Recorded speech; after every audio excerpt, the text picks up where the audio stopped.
Alright, so out of the list of games that I wanted to try and play in 2025, I randomly rolled. This one was the first one to be picked, and away we go. I did a previous video that was about 20 minutes long. I went way too much off into the weeds, I think, of the rules. Essentially, I'm going to probably be talking to people that already know the basics of hex and counter type rules, so I was like, you know what, I'm just going to do an overview of what I've seen, a takeaway from the rules and so on and so forth.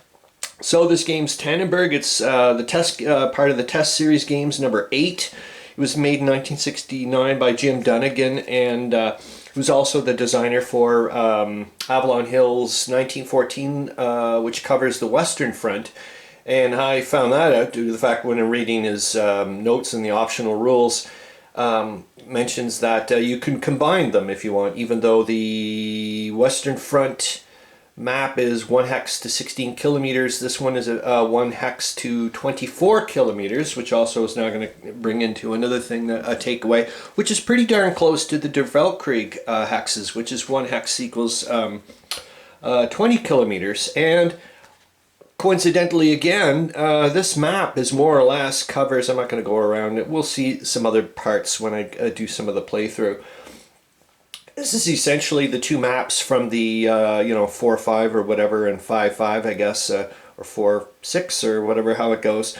Well, it'd be the Tannenberg map and the Galicia map for Der Weltkrieg if you stuck them together. So it's kind of neat. There's a little bit more there down in the south and whatnot, but it's relatively about the same there.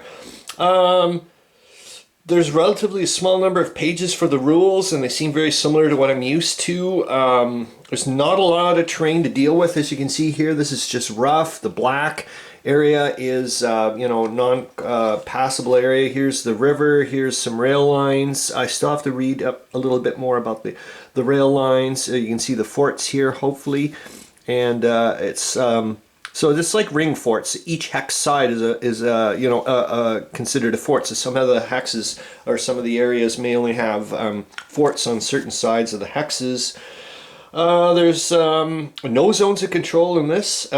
Units can be really large. There's like corps and even armies. I'll show you a bit of the here, just a little bit. I don't want to go too much into the whatever. So at least, like I said, it's pretty. You're probably pretty used to the thing, like the combat factor and the movement factor. There's also well, we'll see them in a minute.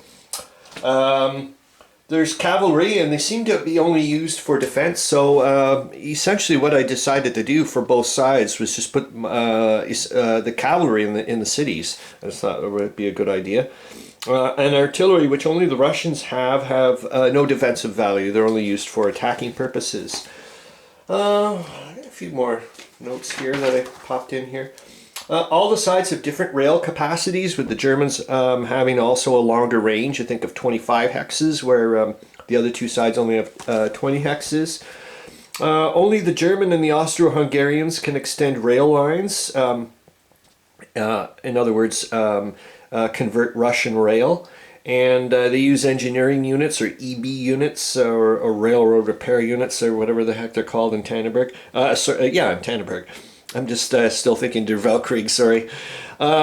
Supply length is 3 hexes to a valid supply line, which is essentially a rail line which goes to a map edge. For Russia, it'd be the east, Germany the west, and Austria-Hungary the south, as you can imagine. Russians extend their supply line, though, via supply units, and they can be piggybacked along the thing, and they don't have to follow a rail line as well, which is kind of nice. But of course, they have to follow. You have to trace back to a rail line, valid as you get it. Stacked units only defend with the top counter, yet all the counters in the stack are affected by the combat results, and each side has different stacking limits. Have to read up more on the forts and the river movement. A player can voluntarily reduce their combat odds in an attack. I'm not used to that. I know that seems to be a very SBI common trait. I've seen Meandering Mike mention it several times when he's played, done a game in Hexagon Alley and stuff like that. There's 25 turns to the game. Out of supply rules are pretty harsh. You can't attack. Your combat factors are affected. Your movement value is chopped in half, I do believe, and you have to move towards the nearest supply source. There's replacement units and reinforcements. Only the Russians, as far as I know, if you're playing the basic rules. I think if you're playing the optional rules, you could probably start bringing some German replacements in, and also probably the Austro-Hungarian probably has the second army popping in later. Only the Russians have reinforcements, which start practically right off the bat, as far as I know. And the replacement units, there's so you'll be able to recover spent units, destroyed units, and each side has a different capacity. And beginning on turn 2, the Germans and the Russians can start replacing their units, which you do at the beginning of your turn.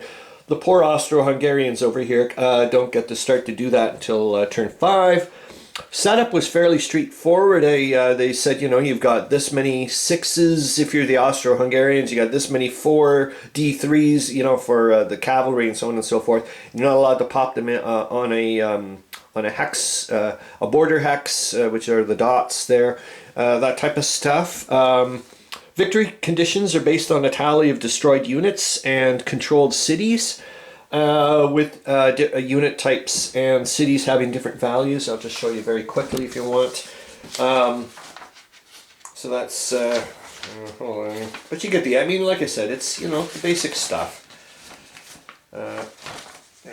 So here you can see. So for example, there, you got the points there. And it's interesting though, at the beginning of the game, so each side already has points started off based on the cities that they've control.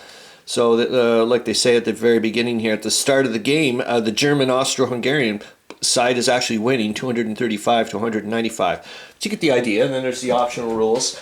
There's not very many notes left for me to say here. No, there isn't. Each side starts off with points, like I said, due to the cities they already control. There's some optional rules. I don't think I'll be using any of them, and I really think this game could easily be played, and I hope to goodness it's a half-decent game to play. Like it gives me a lot of decision points and has a nice Great War vibe to it. It would be very nice. This could easily be turned into a 4-player game, as far as I can see. I mean, you've got, historically, you would have the northwest front for the Russians, the southwest front for the Russians again here. So there's 2 players, and you could divvy up their replacement units and reinforcements. That's pretty darn easy. And then you got one side being the Austro-Hungarians, and you got the other side being the Germans. I don't see anything wrong with that. That'd be kind of neat. So I'm hoping. I've been wanting to play this for over a year easily, and. Yeah, now I'm getting pretty darn close. I've got the counter set up, and away I go. And like I said, it doesn't seem too much of a head scratcher for me. And I just gotta hope that it's a half decent game. That's really it. And if it is, gee, that'd be nice. All right, hope you're having fun. See ya.